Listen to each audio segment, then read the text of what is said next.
You learn to embrace uncertainty and chaos. Life is inherently chaotic and it doesn't fit into our tidy formulas. Not only does this not make you anxious, but you find chaos and uncertainty deeply exciting and stimulating.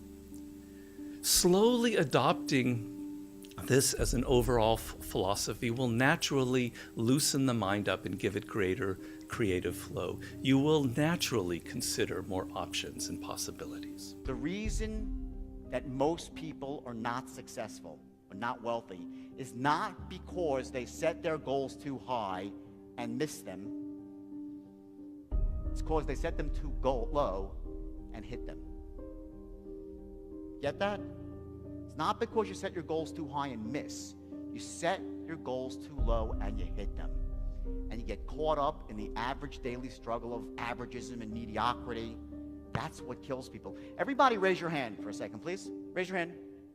Now raise it as high as you can. I'm going to crouch so I can see, okay? Now just raise it a bit higher, everyone. Higher. Why the hell did that happen? I say raise it as high as you can, and everyone says, okay, then a little bit higher. Okay, well, if you really mean it, right? You get it? It's that extra inch.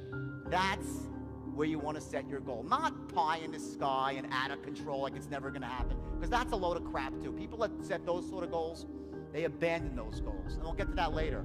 But the idea here is you want to set the goals just above your comfort zone. So now think about it for a second. Think about your goals right now. How do you set them? Are you setting them very low and hitting them? If that's the case, then give yourself a 10. Are you setting goals that don't inspire you? Some people set goals that might be high, but they're crappy goals. They're not the sort of goals that make you jump out of bed in the morning, make you want to go to work for yourself, to secure the future, not just for you, but for your family. So you don't have to compromise or acquiesce to anybody unless you love them, unless you want to. That's freedom. You know, money's just a mechanism to get there. I want you to get over this notion that I find so annoying, that so many people have, that success and power in life is dependent on something like genetics.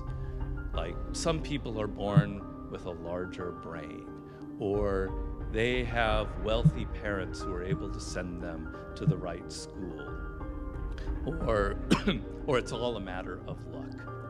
What really makes people successful and powerful in life, and it's not just me saying this, I read hundreds of books on the subject, what makes people successful is their degree of motivation. Okay? I could repeat it 100 times, but it's true every time I say it. When you are motivated, when you feel yourself emotionally engaged in the subject, you learn faster. You learn what could take somebody 10 years to learn, you can learn in 2 years. When you feel emotionally engaged with something, you're able to push past all the obstacles. The sense that it's genetics or the size of our brain or our parents' money, you can't control any of that, obviously. And they can become kind of crutches for some people. But the amount of motivation you feel, the emotional connection you have to what you're studying or doing, that is something within your control. That is something you can choose to take. And it is, you're going to find people giving you all kinds of great advice about your careers, about where you should go, you know, for your MBA, et cetera. But if there's one piece of advice that I think is more important than that, it is this idea of following these natural inclinations and creating your own career path and finding a way to engage the deepest motivating parts of your psyche. When I started Microsoft, I didn't think of it as all that risky. I mean, I was so excited about what we were doing. It's true I could have gone bankrupt, but you know, I had a set of skills that were highly employable, and in fact, my parents were still willing to let me go back to Harvard and finish my education if I wanted to. You've always got a job with me, Bill. And the thing that was scary to me wasn't quitting and starting the company. It was when I started hiring my friends and they expected to be paid. And then we had customers who went bankrupt, customers that I'd counted on to come through. And so then I got this incredibly conservative approach that I wanted to have enough money in the bank to pay a year's worth of payroll, even if we didn't get any payments coming in. And I'm almost true to that the whole time. We have about 10 billion now, which is pretty much enough for the next year. Anyway, if you're going to start a company, it takes so much energy that it better overcome your feeling of risk. I don't think that you necessarily, if you're going to start a company, should do it at the start of your career. I think there's a lot to be said for working for a company, learning how they do things. If you're young, it's hard to go lease premises. They made that hard for me. You couldn't rent a car when you were under 25 at the time, so I was always taking taxis to go see customers. And the people would, people say, well, we're going to go have a discussion in the bar. Well, I couldn't go to the bar.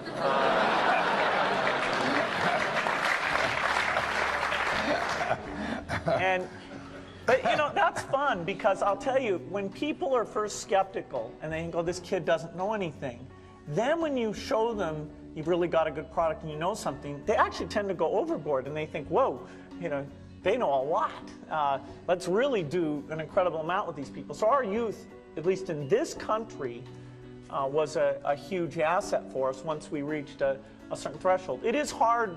It's hard to hire older people because they'll be a little bit conservative about whether they should come and take the risk. And it took 3 or 4 years before we could go out into the normal sort of employment pool. But those problems that come with starting a firm, you better think of those as part of the pleasure, part of the challenge that is part of the excitement. I'll never forget a recent experience. Doing my business on Wall Street, getting on the train to come back to Midtown, 1 o'clock in the afternoon. Normally, there's a lull. This train should be empty. But on this day, the train was full of people, all in business suits. A guy recognizes me, comes over and says, hey, are you Chris Gardner? We started talking. Turns out I'm in a car with the first wave of the 55,000 people who had just been laid off by Citibank. And I noticed something. Everyone's holding a box. You've seen the boxes, you've seen them on television. They've got their house plant, their coffee mug, the pictures of their kids. And they're all going home. They're all going home to tell their wife, their husband, their children, and the landlord they don't have a job. I began to share with this young guy that, well, you know what? Yeah, you lost your job, but you haven't lost your skills, your talent, or your expertise. What we've got to do now is create opportunities where the skill, talent, and expertise can be transferable. Creating an opportunity and looking for a job are two different things. This could be prime time for pushing your button, rather, finding your button. What do I mean by that? Prime time to find that one thing that you love to do so much, you would get up in the morning and do it free. Prime time to find that one thing that the sun cannot come up soon enough in the morning because you want to go do your thing. This could be that time in your life. Well, there's a ton of failures along the way, that's for sure. Like I said, as I said, for SpaceX, the first 3 launches failed. And we're just barely able to scrape together enough parts and money to do the 4th launch. If that 4th launch had failed, we would have been dead. So multiple failures along the way. I tried very hard to get the right expertise in for SpaceX. I tried hard to find a great chief engineer for the rocket, but the good chief engineers wouldn't join, and the bad ones, well, there was no point in hiring them. So I ended up being chief engineer of the rocket. So if I could have found somebody better, then we would have maybe had less than 3 failures. I'm at my best when I'm around people who believe what I believe. I know it seems silly, but I try very, very hard to sort of stack the deck, to put myself in a position of strength. So for example, somebody asked me just yesterday, have you ever had sort of a bad engagement? And I was thinking to myself, I'm like, not really, but it's not because I'm some sort of genius or anything like that. It's because I stack the deck. It's because I want to be there. I want to be around people who want me there. In other words, if I'm somebody's 10th choice, I'll probably turn it down. Whereas if I'm their first choice, they really want me there, and so I'm more likely to have a good engagement. They're supportive of me, I'm supportive of them, and so yeah, I'm at my best when I stack the deck, when I choose to be in an environment where my strengths are there. I worked most of my life. In high school, there was stewards cleaners. After school would go there, I would put the drape on the hanger, the sleeve on the hanger, and the janitor of all the cleaners. Clean everything up. I worked for $1.25 an hour. The only reason it was $1.25 an hour is because the steward had to pay that. It was required by law, or he'd be giving me 50 cents an hour. He was a very tightwad guy. So I come in one day after school, and he says to me to go to work, he says, "Johnny, come here, I want to talk to you." I said, "Okay." Talk to the steward, he says, "Johnny, I was upstairs yesterday and I napped after I finished working. I was tired and I dropped my watch on the floor. I put it on the table, went on the floor, and I went down, I picked it up, and I noticed under the cot I was laying on, there was no dust. I moved the cot. There was no dust. I looked behind the filing cabinets. There was no dust there whatsoever. Zero dust. You really are a great janitor." I said, "It's my job to do what I do when I do it, not when someone else is looking." Tightest guy in the world gave me a 25-cent raise to $1.50. Where I went to high school, I was the highest paid kid and maybe adult in the neighborhood. We didn't have a lot of money in those days. What it was if humans can imagine doing what you have to do when nobody is watching you, you're doing as if someone is right there watching you. And in your free time, you're not trying to elongate something. You're doing what you should do without people watching you do it. I think there's massive confusion around entrepreneurship. Entrepreneurship sucks. I mean, it's lonely, it's high risk. I mean, I can't live without it, but it's like a bad boyfriend, right? Or girlfriend, right? There's a ton of bad days being an entrepreneur. Not to mention 98% of entrepreneurial ventures are gonna fail. So there's gonna be a really bad day in your future. You know, hopefully not for you, or any of you. You know, for me, I think this is a very personal question. I think it's how you're wired. I'm so all in entrepreneur, I prefer the pain. I think one of the reasons I love the Jets so much is because they bring me so much pain. You know, I love the climb. To me, the setback is exciting. I love when something goes wrong. It's where I shine the most. But that's not for everybody, right? I mean, it can be very difficult. And when you start affecting your life and your loved ones and all the other things, it can get real nasty. To me, the way I handle things, even in the few rare days when I really struggle, I take a real step back and make pretend that somebody called me and told me that my mother or daughter were killed. And I know that's very dark, and I apologize, but it's really what I do. I literally am able to, at my deepest, most struggling moment within business, take a step back and remind myself that I could make $1 trillion tomorrow on Bitcoin, and if something bad happened to the people I love the most, that it would mean nothing. And it very consistently rewires me very quickly. I just put business in perspective. At the end of the day, you know, it's money. For me, it's not really money, it's my legacy, so I get hurt by it a little bit more. Yeah, I mean, it's, you know, I put it in perspective. It's money. And you know what? Up until I had a daughter, even while I was married, up until when I had Misha 4 years ago, I secretly wanted to lose all my money.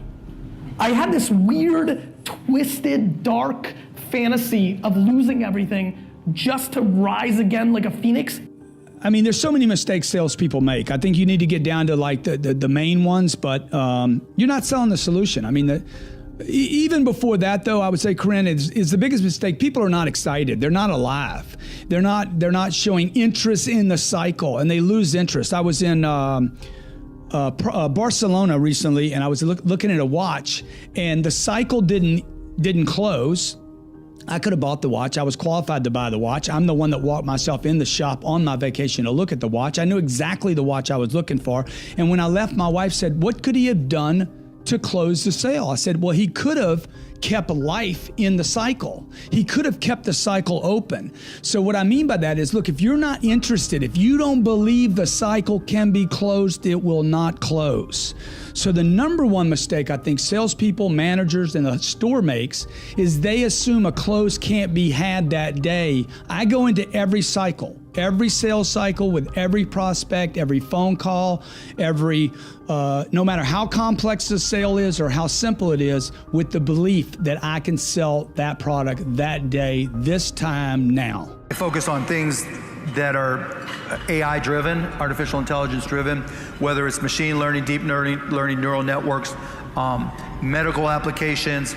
But within AI is a buzzword that everybody's using right now. And to that point, we as old guys, we go back, and it's like 1995, we talk about the internet. And I would say to people back in 1995, look, if you don't understand the internet, you're not going to be able to do business. And now that's just blocking and tackling. It seems obvious. Back then it wasn't. Right? I could even take you further back to my first company. What we did, it was a company called Micro Solutions, and we did local area networks and wide area networks. And I used to walk into companies and say, you're going to have to hook these PCs together at some point. That'll make you more productive, more effective, give you a competitive advantage. And people are like, nah, I just carry this floppy from this PC to that PC. Yeah, okay. But today, we're at the same type of inflection point with artificial intelligence. You don't have to be an expert and be able to put together your own neural network. You don't have to know what weights and biases are. But you have to have more than just a cursory understanding. Just like you have to know the difference between, different types of websites, and you have to understand e-commerce if you're in e-commerce. You have to have a cursory understanding of how apps work. You're going to have at least, if not more, cursory understanding of artificial intelligence, because it will change everything we do. And if the internet was 10x in terms of change to business, artificial intelligence will be 100x or more. If you go to my house, right next to my bed, there's a book, Machine Learning for Dummies. If you go into my bathroom, there's deep neural networks for dummies, right? If you go in, there's a something for dummies in every room of my house. It can go two ways, I know, but I'm just telling you, put the time. I mean, I've taken, I can't even tell you how many hours now I spend every week, if not daily, working. Like, I'll go into Amazon, AWS, and go through their machine learning tutorials. Don't think to yourself, I'm not technical enough, or I'm not going to get this, or I don't get into this, or it's too much. Try it. Get as far as you can, because it's like doing a basic website and a little bit of HTML. Just having done that, you feel smarter and you feel a little bit more confident about this. I don't want to be an alarmist, but I'm trying to scare the hell out of you because it's important. If I had email, I would be inundated. I choose not to have email or ever turn a computer on. Now, all my companies are state-of-the-art, technologically advanced. If I want something printed out, it's printed out for me. But I do this out of choice. I'd rather make a phone call to you or write you a letter and communicate the way you deserve to be communicated with. And no disrespect to people on email, and I'd be so inundated, my gosh, I'd be on that computer all day long. I prefer to have that personal touch, and it seems to work.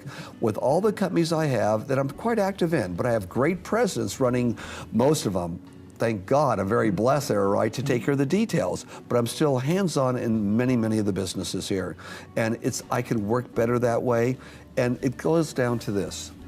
Pay attention to the vital few, ignore the trivia many. If I had email, no disrespect, there'd be a lot of trivia on there I'd be answering. I try and pay attention to the vital few and ignore the trivia many. What do you differentiate those two categories to be? Like, where would, let's say, your president be, and where would, like, the head of a sales division be?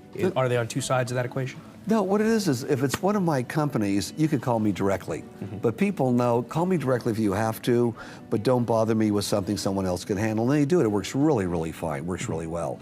But what's important would be obviously presidents of company, anyone that's involved with me, either philanthropically, the main people philanthropically are the main people in my businesses, or places or countries I want to reach out to. If the head of a country will call me, I'll call them right back. Things that are very significant. Insignificant are, I'll give you an example. example, in my life, it has been significant. I'm hit up every month for hundreds of requests. Send me $100, send me $2 million, you have all the money, share it with me. And I don't even touch it. I can't, I'm swarmed. I do so much philanthropy now. Everyone expects that, whether it's a $2 million mortgage or, hey, I want to start a new business, send me $50,000 because you have money I don't, that people should do. Well, that's not true. I spend millions on philanthropic work, but I do it through our foundation where it really makes sense, not where I have to go through it all myself. So my question is, how do you begin to set up that system so that you have the, and I'll call it a luxury in some ways, of communicating as you see fit, when you see fit with those key decision makers? Well, for starters, I'm the chairman of the board, okay, of the major companies. So I know detail what's going on from the chairman of the board's point of view. I also know that the people that I've hired can do what they're doing much better than I can. And I know what I need to know, and so do they. So they could pick up the phone and call me, JP, we just did this, or look what we're doing here. I also attend meetings on a regular basis to see where we're at and where we're going, and meet with marketing people, meet with promotional people, meet with our educational people, sports marketing people, to get a hands-on feel for what we're doing, where we're going, and in those really important meetings, I sit in to help make the decisions. Diversified identity in some fashion. I think this is important so that your self-worth isn't only associated with your startup. That's probably a controversial recommendation. What that means is you should actually spend time involved with other skills. So in San Francisco, for instance, many startup founders I know who are very efficient and effective have their startup rock climbing, they get outside, they do a few things so that if one goes well, they can remain optimistic each week, which is very difficult if you're only directed at your startup. My assistant's got a great thing now in this. Once in every 4 months, somebody sends an email saying, I've got a huge startup that I want you to invest in, but you've got to sign this NDA, right? Which literally every time gets an email back that says, F you, right? And the reason is, I'm a humongous believer that ideas are shit and that execution's the game, right? We've all got ideas. Everybody's got ideas. Do you know how many ideas we all have here? We could probably sit here for the next 2 hours, draw them all out, record them, and predict the next 78 great startups over the next 9 years. And so I think the thing that is another theme in entrepreneurship is there is way too much fodder brought to the idea. Uber was Magic Cab 3 years earlier. Uber is not an idea. Uber existed. It was called Magic Cab. But the guys that executed it sucked, so they lost. So I think, you know, if there's any level of romance left in this room about your idea, I'd like to suffocate it. Because I think the actual situation is what you actually do with it. I'm gonna put the vast majority of my energy, attention, and dollars into building a great product or service, and put a smaller amount into shouting about it, marketing it. Because I know if I build a great product or service, my customers will tell each other. You have to mix in some patience with that. The word business, it becomes a business, but what you're doing is you're painting a picture. You're trying to create something to make a difference to other people's lives. You have a blank canvas, and you're filling in every little bit of that canvas to get every single little detail right. And if that canvas, sings out at you at the end, and it's a beautiful picture, your business is going to be successful. If bits of the canvas are not quite right, your business may fail. So if you set out to change people's lives, you've got to get every single little detail right. You've got to make sure that the people that you're working with 100% believe in what you're trying to do. And you've got to make sure that what you're trying to do is worthwhile spending your time on. And at the end of the day, you want to be sure that the people's lives you've affected, you've affected them and benefited them. And if you get all that right, hopefully you'll be able to pay the bills at the end of the year. You see, the greatest motivational principle in the world, is that people do what people see. And too many travel agents, they're like, or too many leaders are like travel agents. They're sending people where they've never been themselves. And you want to be a tour guide. You want to take people with you.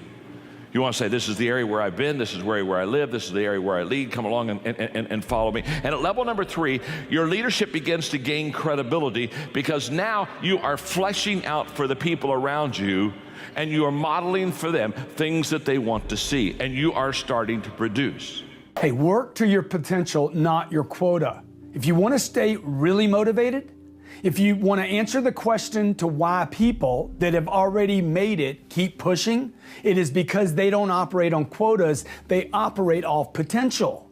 They're driven to reach their potential. This is also tied to their ethical obligation. They know what they're capable of. Nobody can tell you what you're capable of. You're the only one that knows, okay? So work to your potential, not your quota. Quotas are numbers. Who made them up? Some guy says, okay, your quota is blah, blah, okay? Based on what? How did he come up with that quota? He only picked that quota, that number, because he thinks it's significant or compared to other people maybe in your industry. Look, don't operate on quotas. You want them, clearly you want them, but you want to be driven to reach your potential, not just some number, some mechanics. Hey, my potential, I know. Nobody else knows it. I know what it is. You know yours. Work to your potential, not just a quota, and I promise you, you will be on fire day and night. One of the big challenges for having a unique idea and then taking it through to fruition is always hard, right? It's never easy. There's always people who are going to question you.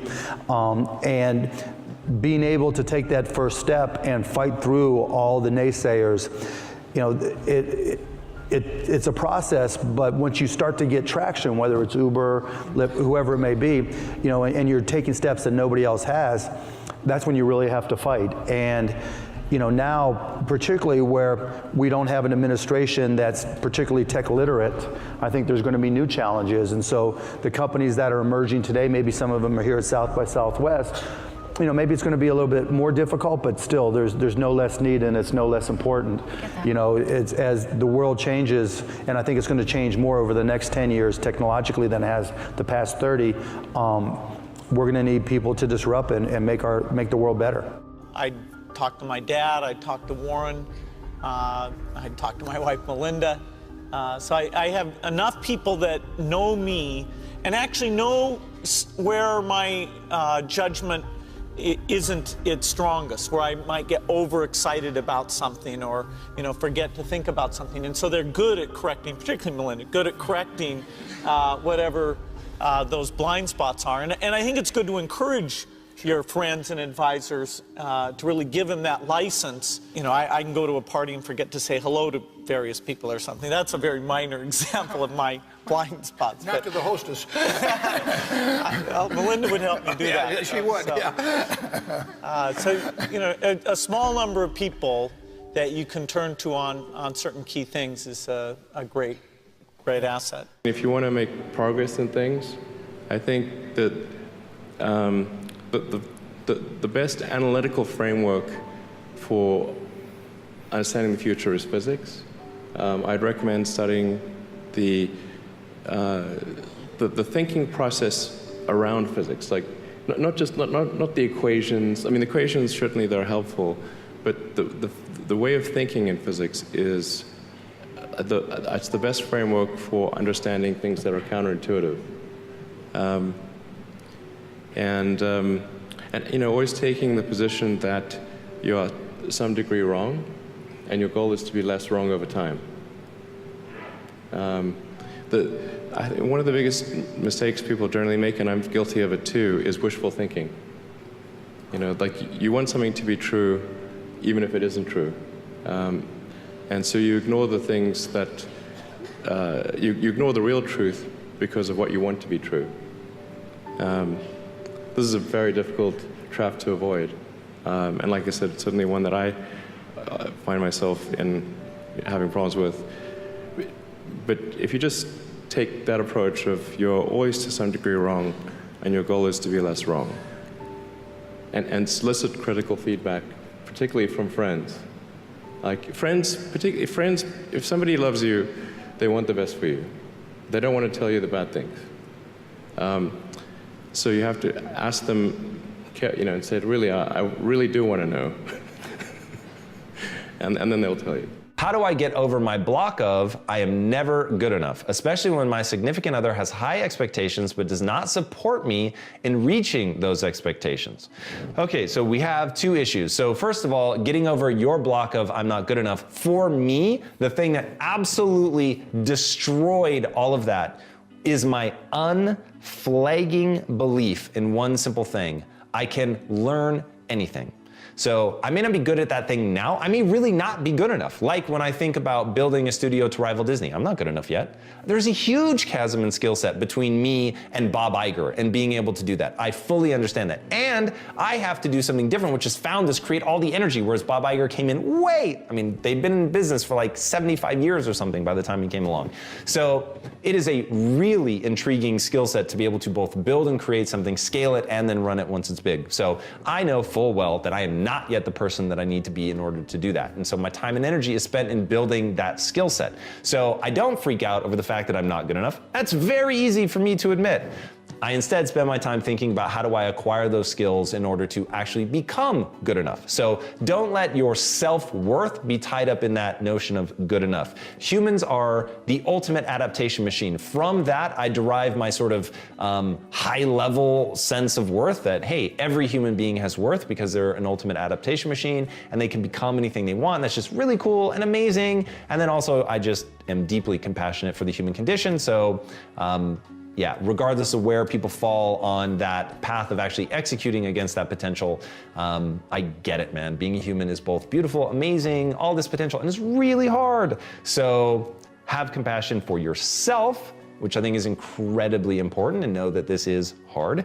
And then believe that you can become anything that you set your mind to. And then just be honest with yourself. You don't have to want to be the greatest in the world. So whether you let somebody else apply those high standards to you or not is completely your choice. Just remember, it's a choice. And you're not great because you can't be. You're not great because you haven't applied yourself to that. So that is the key. For me, like understanding that my life is an exact reflection of my choices is entirely liberating. So remember, your life is an exact reflection of your choices. If you want a different result, you simply need to make a different choice. The ability to adjust is the entire game. Like, I'm so proud that I change my mind every day. My dad used to get so pissed when I was building Wine Library. He would always be like, he would say like, 3 months ago you said Ricky was gonna be the best employee. I'm like, I changed my mind. He fire him. Or he's like, you said sparkling wine was important, now you just eliminated it from the key spot. I'm like, I changed my mind. Like, my ability to only be comfortable in massive chaos has been my biggest asset as an entrepreneur. Like, I would never take a note. Like, that scares the piss out of me what these 3 people are doing right now, right? And so, now, that may work for them, and I'm not, like, back to the opening statement, like, you need to do you. Like, plenty of people that make a load more money than me and have won bigger take notes. The key is way too many people are doing, like, here's a good one. You know what really pissed me the off? I'm completely driven by, like, happiness, and, like, I'm crippled by, like, chaos. Like, you know, VaynerMedia, which is now 500 people, update your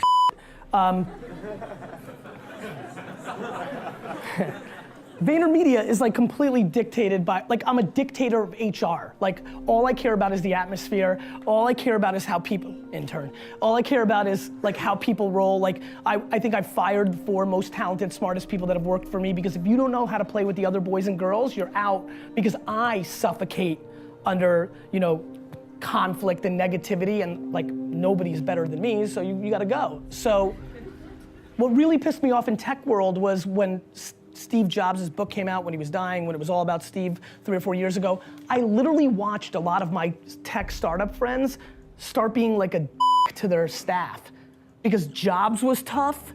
Everybody fell into the romance of, like, I have this big vision and I'm gonna be a like Steve, right? And I thought that was really interesting for me to watch that half decade of, like, literally watching people I know and then watching them act differently because the status or the icon of the moment, and you see a lot of that.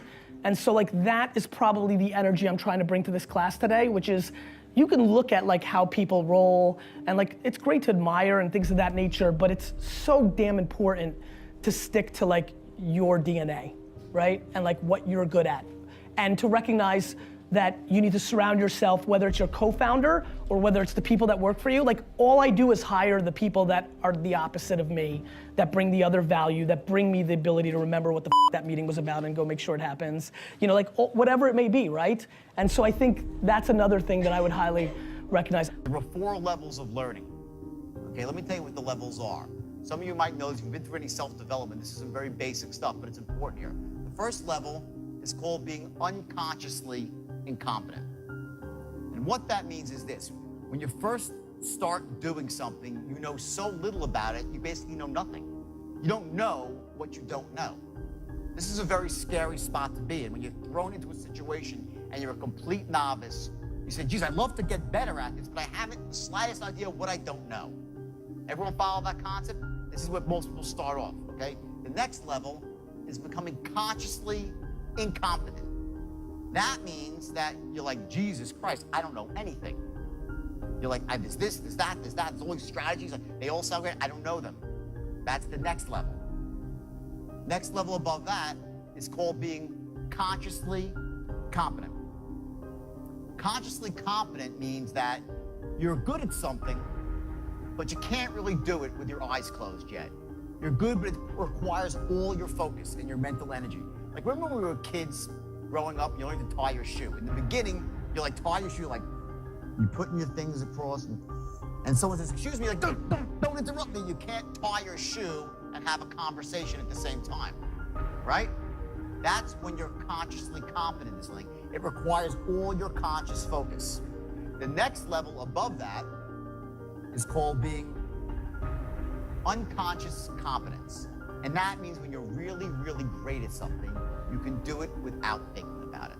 And the only way to get from conscious competence to unconscious competence is through practice. There's no other way.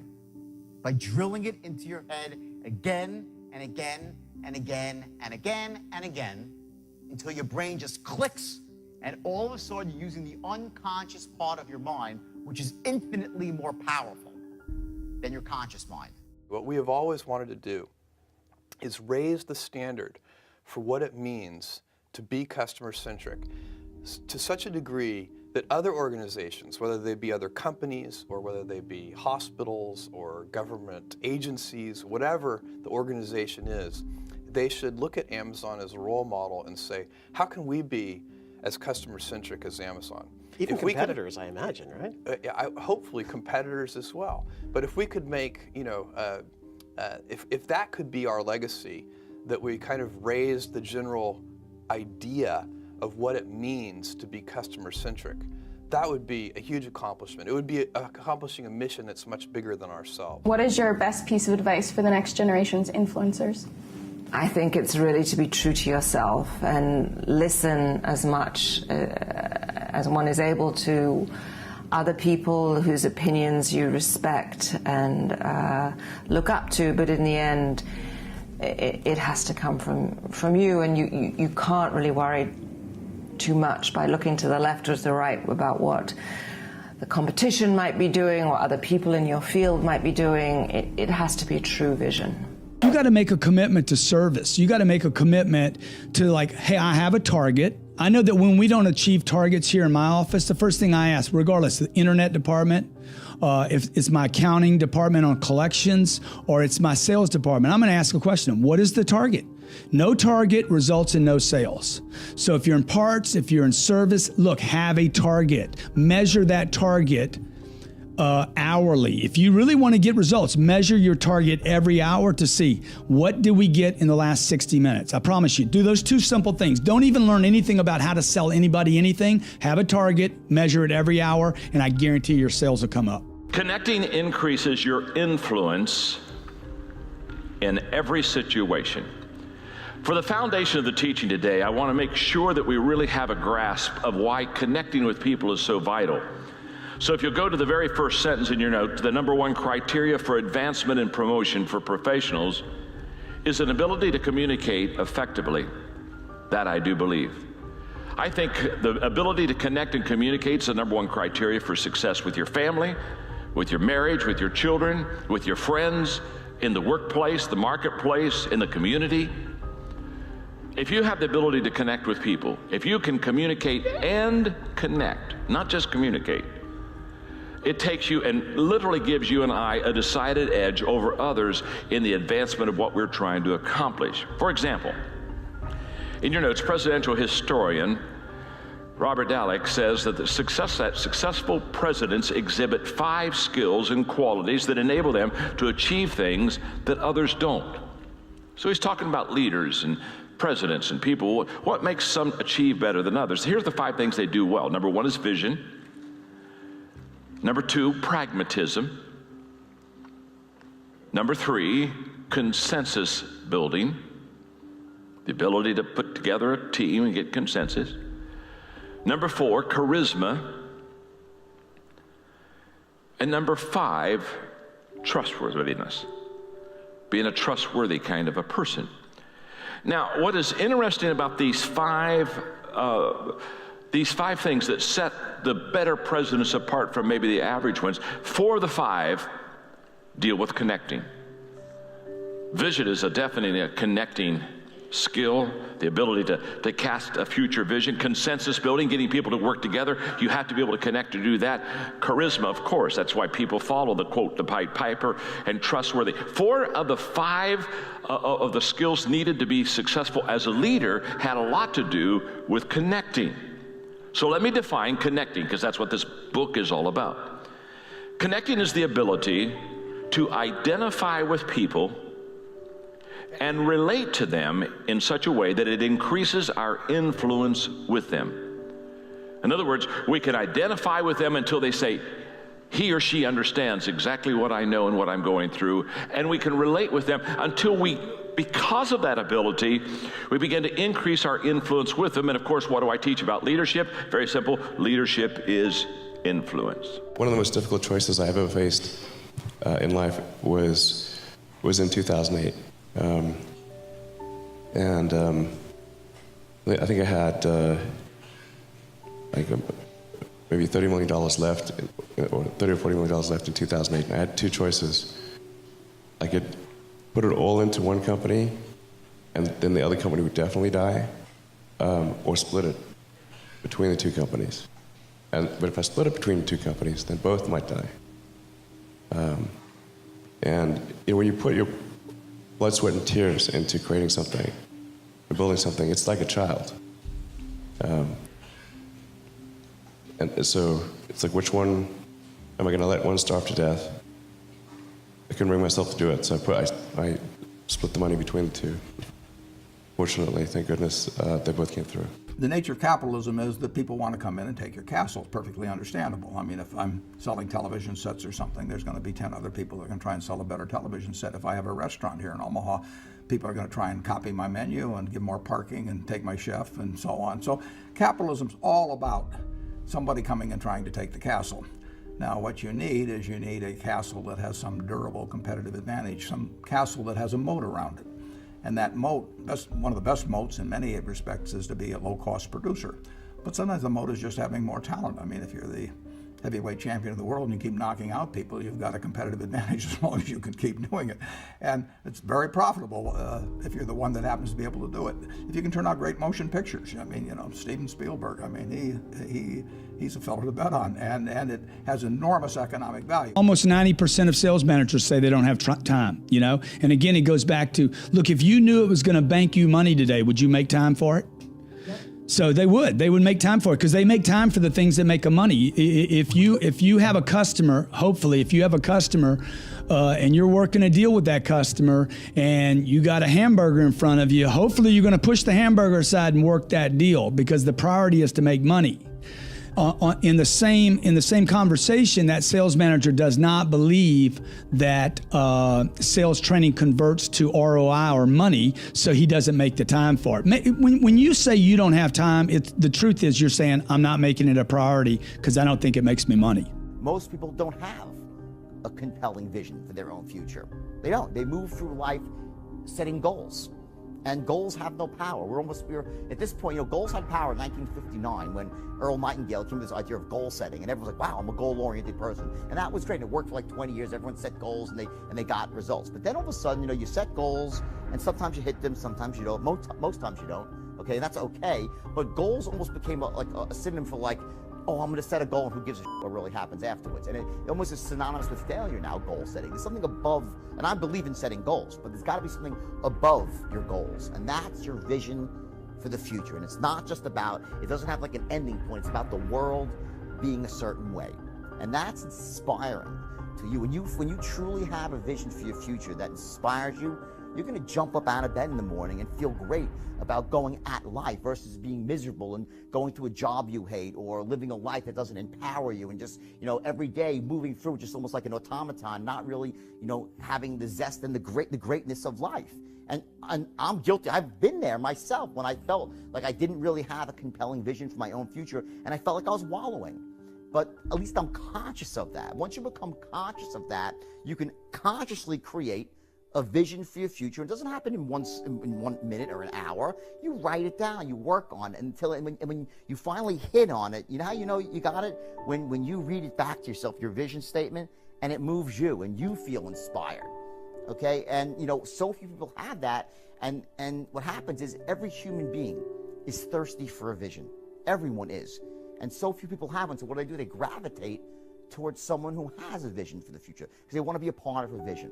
Part of being a great entrepreneur is having that vision, being able to create the vision and then sell that vision to other people, to get them to want to be inspired, to buy into it, to put in their time, their hard work, their elbow grease to help you achieve your vision. If you're a smart one, then you spread the wealth around, and it's a win-win for everybody. You're going to, as of right now, this moment, you're going to focus entirely on one thing. Getting so good you cannot be ignored. Now, what do I mean by that? Getting so good that you deliver results for yourself, deliver results for other people. I would just tell you, every business owner on the planet is looking for people that can help them grow their business. That's it. They care about one thing and one thing only. Can you deliver results? So the good news here is you can always count on humans to be selfish. And I don't mean that in a bad way. I mean, they're passionate about the things that they're passionate about. They're trying to accomplish the things they're trying to accomplish. And if you can show how you can help with that, people are gonna want you no matter what. I don't give a shit if you have a college education. Like, that is so irrelevant to me. A college education merely tells me that you've been formally trained. It doesn't tell me if you're actually good. Now, on a resume, it can be very powerful because I'll look at that in a shorthand, I'll say, oh, like, they probably are ahead of somebody that doesn't have those things. But if you're out in the real world getting results, I'm all for that. And let me tell you how fast you can convey that with something. Like, if I'm like right now, hey everybody, by the way, PS, if you're a director of marketing, we want to hear from you, especially if you understand content marketing. So I think most people in this community know that Jared has moved up to San Jose. I don't do remote employees. He's chasing his own thing. That guy was amazing. And I'm super heartbroken that he left. But now we're looking for somebody to replace him with. And what I look for is I look for people that have done shit. I actually don't even look at their college education. I don't even scan that far down in the resume. I just want to know, what are you doing? What have you accomplished? And like, can you put together a what is the word I'm having a stroke. Comprehensive isn't the word, but I'm gonna stick with it. Cohesive, there we go. Can you put together a cohesive, coherent resume, which you'd be shocked how few people actually can. So put that together, maybe a super brief cover letter, maybe you hit the person up on social, whatever. Anyway, it is really easy. If you're actually good, it's really easy to convince other people that you're actually good. So focus all your time and energy on actually getting good. I talk to so many smart, fantastic, ambitious, idealistic, hard-working kids, and they're right out of college, they're in their entry-level jobs, and I'll ask them, how's it going? And they'll say, I think I'm gonna quit. And I'm like, why? They say to me, I'm not making an impact. I'm like, you know you've been here 8 months, right? They treat the sense of fulfillment or even love like it's a scavenger hunt, like it's something you look for. My millennial friends, they've gone through so many jobs. They're either getting fired, I mean, it was mutual, or they're quitting because they're not making an impact, or they're not finding the thing they're looking for, they're not feeling fulfilled, as if it's a scavenger hunt. Love A job you find joy from is not something you discover. It's not like, I found love. Here it is. I found a job I love. That's not how it works. Both of those things require hard work. You are in love because you work very hard every single day of your life to stay in love. You find a job that brings you ultimate joy because you work hard every single day to serve those around you, and you maintain that joy. It's not a discovery. But the problem is this sense of impatience. It's as if an entire generation is standing at the foot of a mountain. They know exactly what they want. They can see the summit. What they can't see is the mountain. This large, immovable object. That doesn't mean you have to do your time. That's not what I'm talking about. Take a helicopter, climb, I don't care. But there's still a mountain. Life, career fulfillment, relationships are journeys. The problem is, this entire generation has an institutionalized sense of impatience. And do they have the patience to go on the journey to maintain love, to feel fulfilled? Or do they just quit and on to the next, dump and on to the next, ghost and on to the next? Well, I'm very driven by what I do. I am certainly very competitive. What else am I? Needy? I'm probably very needy, yes. A bitch. Perfectionist? Perfectionist. Well, let's try bitch first. Well, I hope I'm not. I try not to be, but I like people who represent the best of what they do, and if that turns you into perfectionist, then maybe I am. Almost 7 years ago now, I started this most incredible journey called Amazon.com. Actually, at that time, it wasn't even called Amazon.com. It was called Cadabra Inc., as in abracadabra. That was the original name of the company. And I had phoned a lawyer on the way to Seattle from a cell phone. And he said, well, what do you, to incorporate the company? He said, what do you want the company to be called? And I said, Cadabra. And he said, Cadaver? And I knew that was a bad name. We changed it a few months later. When we launched Virgin Atlantic 30 years ago, the New York Times did a review, and they did some market research, and they said, you know, first of all, with a name like Virgin, it's not going to go the whole way. But secondly, that they did market research which said only 7% of people would fly on an airline called Virgin, and we put our hands up and said 7% would be just fine. So so we carried on with it. But there were a lot of skeptics out there, and there always will be lots of skeptics when you want to start something new. Everybody will tell you why it's a bad idea, why you shouldn't do it, why you'll lose everything you've got. And in the end, you just got to get out and try to prove them wrong. But good luck. I only invest in things that I understand and things that I use or would use myself. This is really, really, really important. Anytime I step outside of that is usually when the universe kicks me in the nuts really hard and I lose my money. I think it's critical to, as an entrepreneur, scratch your own itch.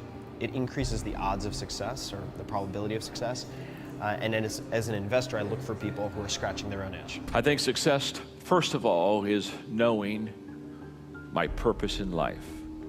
As I have watched and observed successful people, what I have discovered about them is they really have figured out why they're here.